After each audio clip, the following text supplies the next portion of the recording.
Welcome back, everyone. So today starts our official Day Zero builds for Teenage Mutant Ninja Turtles. I'm doing something a little different this time.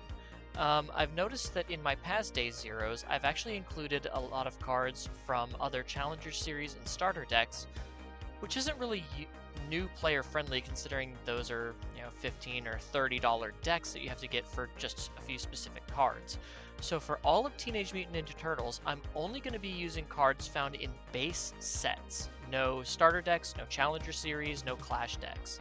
So hopefully it's a little bit more new player friendly, and let me know in the comments below of these videos if you think this was a good idea and if I should continue doing this for the rest of the Day Zeros moving forward, or if you guys don't mind me throwing in other deck exclusive cards. But for now, let's talk about April O'Neil, High School Reporter. She is a 6-hand size 27 health character with all and void symbols. As a static, she says our checks to play ally attack cards get +1. Now the distinction is it says ally attack cards, not just ally attacks, so if we block with an ally attack card, we also get that +1 to our check, which is a very good defensive ability. And then we have an enhance, our rival mills 1. Use the effect below that matches the milled card's check value. If it is 6 or greater, our rival just straight discards a card. If it's a 4 or 5, we get to review 1 card, which means discard 1 card, and if we do, draw 1 card. And if it's a 3 or less, we get to draw 1 card.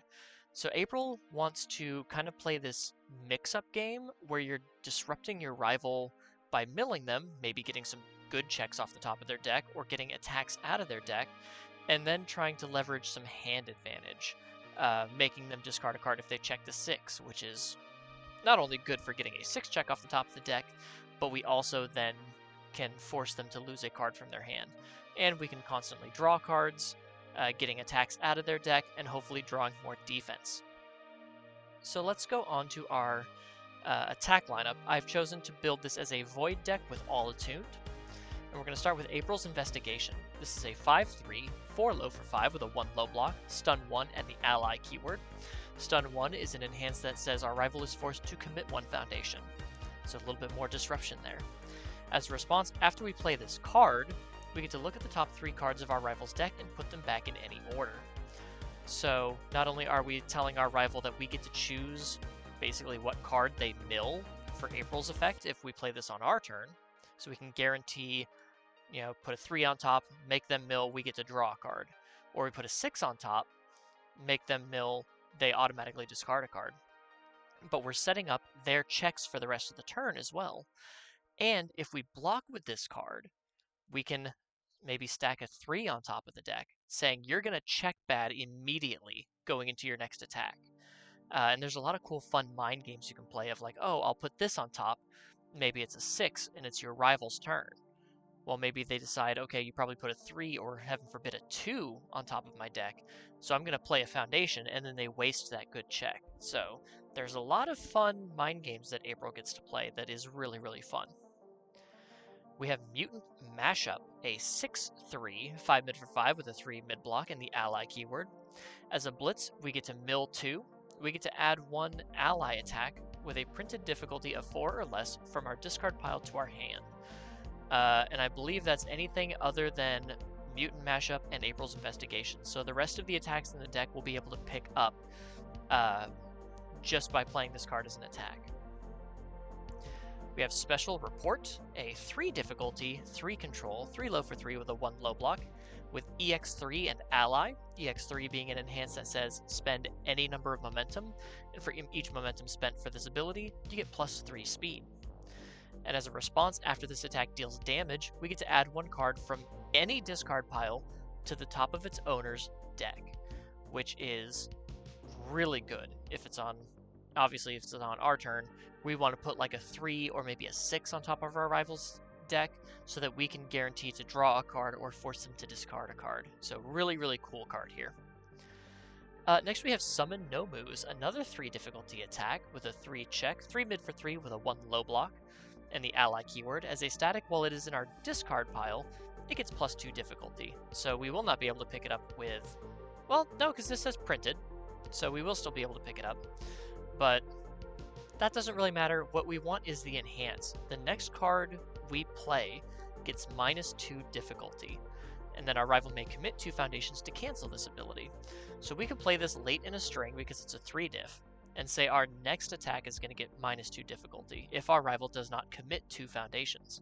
This works in tandem with the +1 we get from April. So imagine being able to play a mutant mashup instead of as your first attack, as your second or third attack, with that -2 difficulty and +1 to your check, and then picking up another, say, Summon No Moves. So that could be really, really cool. And then lastly, the Lurker's Strike. This is a 4/3, 3 low for 4 with a 2 high block.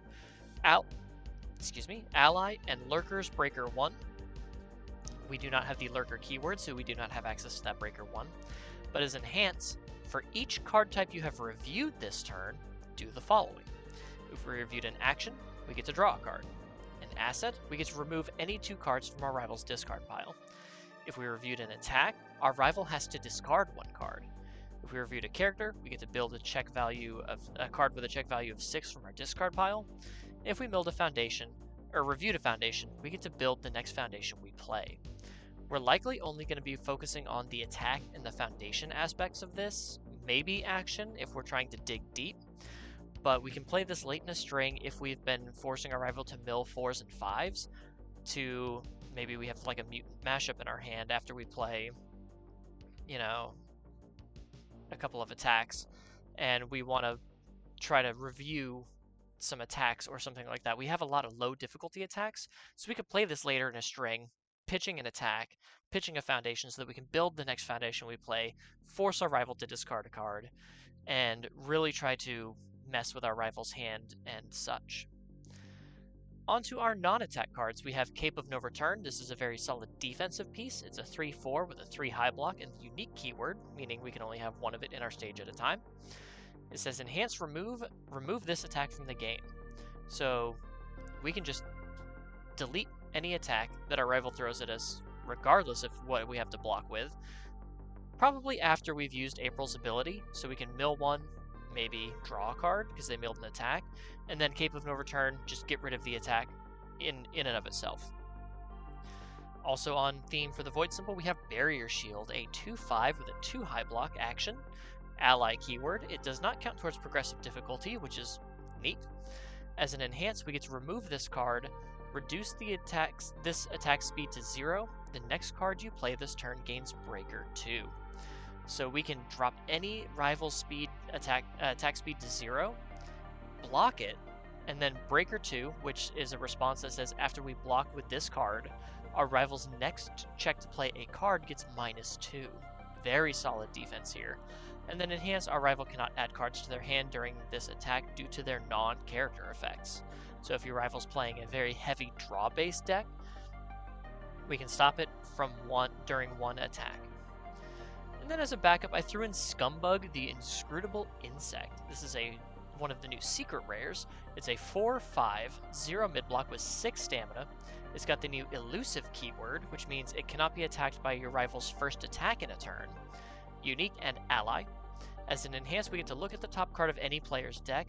We may have that player mill 1. So this is good not only to work with April so that our rival is milling 2 cards during every attack, which can add up very quick, but also if we look at the top of our rival's deck and before we use April and it's a 3 or a 6, we can leave it and then use April and then either draw a card or force our rival to discard a card. We don't technically have to use it for the mill. Or we could look at the top card of our deck and try to guarantee if we're going to have a good check or not. And then as a response, after this backup is attacked, we get to draw 1 card. So it's just really good. It really works with what we want to do with April with the milling, which disrupts our rival's deck, and drawing extra cards to maintain card advantage over our rival. Onto our foundations. We start with Clumsy Entrance. This is a 2/4 with a 2 high block. As a first enhance, so the first enhance that we want to play during any given attack, flip. If this is the first attack played this turn, add it to its owner's hand. A card with the same name as that attack cannot be the next form played this turn. So this is really good if our rival's playing high difficulty attacks like 6s, 7s, 8s. Those are attacks your rival usually wants to play first. But then we put it back into their hand and say, that cannot be the next card you play. That can disrupt their turn order. So if they checked bad and had to commit a bunch of cards, they might not be able to play that card, period, for the rest of the turn, which can be really, really helpful and very powerful. And it kind of works just with the whole, we're here to disrupt. We're here to have some fun disrupting everything. We have Unarmed Combatant, a 2/5 with a 1 mid-block. It says response flip. After you block with a non-attack card, it gains Breaker 2. So very similar to our Barrier Shield, we can give any of our non-attack cards that Breaker 2 keyword and give our rivals next check -2 for blocking. We have the long version, a 1/5 with a 3 low block. Enhanced Commit, this attack gets -2 speed. If it has 3 or more keywords, it gets -3 speed instead. So some good decent speed hate. It's a low block, it's on a 1 diff. Very good card here. For more speed hate, we have Juggling Groceries, a 1/5 with a 3 high block. Enhanced Commit, this attack gets -2 speed, but if your rival has more foundations than you, it gets -3 speed instead. So if your rival is able to outbuild you quickly, this becomes instantly better speed hate. We have Moment of Normalcy, a 2/5 with a 3 high block. Enhanced Commit, return this attack to its printed speed or printed damage. So whichever one you're able to deal with a bit better, you can reset it to that stat, to its printed. Next we have Cornered Dagger Master. This is a 2/5 with a 2 high block and the weapon keyword. Enhanced Commit, this attack gets +2 speed. If a card has entered your rival's discard pile during this attack, it also gets +2 damage. Milling counts. So any of our attacks can get an additional 2 speed and 2 damage for each Cornered Dagger Master that we have in our stage, which can stack up pretty quickly. Next we have Nimble Thief, a 1/5 with a 3 mid-block. Enhanced Commit, your rival mills 1. This attack gets -X speed. X equals the printed block modifier of the milled card. So if your rival mills a card with a +3 block modifier like Nimble Thief has, you get -3 speed, which is pretty solid speed hate, and it helps with our milling. We have Treasure Hunting, a 1/5 with a 3 high block. Form Flip, draw 1 card, but discard 1 card unless your rival has 15 or more cards in their discard pile. They're going to have 15 or more cards in their discard pile pretty quickly, so this is just flip to draw a card, which is increasing our card advantage that we're constantly getting over our rival. We have Rifle Arm, a 2/5 with a 3 low block and the weapon keyword. Enhanced Commit, this attack gets +2 or -2 speed, but if it is the only attack in its owner's card pool, it gets +3 or -3 speed instead. So it's either trying to guarantee one of our attacks hits, or guaranteeing that we can block our rival's first attack, or if our rival's doing a lot of card pool clearing, a later attack. I like this card, number 4 Pro Hero. It's a 2/5 with a 3 mid-block. Response, after you review this card, if you have 2 or more foundations, build this card face down. Only 1 copy of this ability can be played this turn. But this means for every number 4 Pro Hero in our hand, if April forces us to review, we can build a free face down foundation in the middle of every turn, which is pretty solid. It can really help with our defensive and offensive math of whether or not we can pass our checks. And then as an enhance, if we had to build this face up, we can add it to our hand to give our rivals attack -2 speed, and then maybe use April to discard it and build it as another ready foundation. So a lot of good synergy here. We have Keeping Airy Safe, a 0/5 with a 2 mid-block. Response once per turn after this card is committed due to your rival's effect, ready it, and that is a tenacious ability. So if our rival is playing with stun cards or forcing us to commit foundations some other way, we can just ready this back up. And lastly, Red Riot is the coolest, a 1/5 with a 3 low block. Enhanced Flip, this attack gets +2 damage, and that is a tenacious ability, playable while the card is committed. So it's just a little bit of extra damage that we can just throw in, even after committing this card to pass a check. And we don't need to worry about the Deadlock Enhance because we do not have any hardened or red cards in our attack lineup. But that is April. This is the Bear bare basics idea. You want to be disruptive, you want to keep a lot of card advantage, and kind of just, you're there to mess with your rival. You're there to have all of the knowledge, making them mill a whole bunch of stuff, and really, really just mess with them. Yeah, I think she's going to be a lot of fun, actually. And who knows, maybe something I might do is, if you guys are interested, maybe I'll do upgraded versions of these characters after I do my day zeros and maybe take like a week off, where I'll do kind of like what I think a more competitive version of the character would be. If that's something you guys would be interested in, let me know in the comments below. It would mean more work for me, but anything to help the community out. So welcome to Day Zeros for TMNT, and I'll see you in the next one, guys. Take care.